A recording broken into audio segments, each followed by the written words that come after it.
अक्सर लोग समझते हैं कि आर्टिफिशियल इंटेलिजेंस एक नई टेक्नोलॉजी है, लेकिन असल में इसका सफर लगभग 70 साल पहले शुरू हुआ था। अस्सलाम वालेकुम दोस्तों, कलम मौज़्ज़म चैनल में आपको खुशामदीद कहते हैं।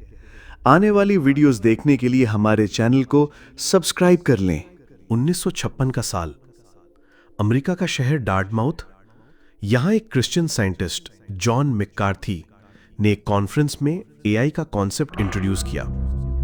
उसका मकसद ऐसी मशीन्स बनाना जो इंसान की तरह सोच सकें, सीख सकें, फैसले ले सकें। उस वक्त के एआई मॉडल्स सिर्फ नंबर्स और टेक्स्ट प्रोसेस करते थे, लेकिन एआई उस दौर में भी काम चुपचाप कर रही थी।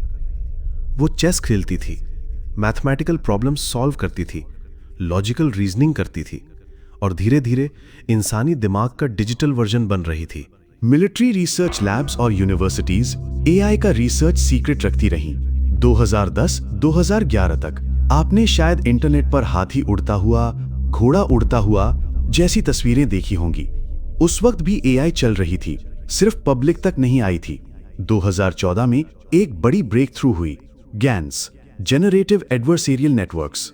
ये वो टेक्नोलॉजी थी जिसने मशीन्स को तस्वीर सोचकर बनानी सिखाई। और फिर 2022 में जब डाल ई, मिड जर्नी और स्टेबल डिफ्यूजन पब्लिक हुए, तब दुनिया ने समझा कि एआई ने तस्वीर बनाना शुरू किया है। मगर हकीकत, एआई का बीज 1956 में बोया गया था। उसे हम तक पहुंचने में 70 साल लग गए। और मुमकिन है जो टेक्नोलॉजी आपको आज फ्यूचर लग रही है, वो किसी लैब में 60-70 साल पहले यूज हो चुकी हो।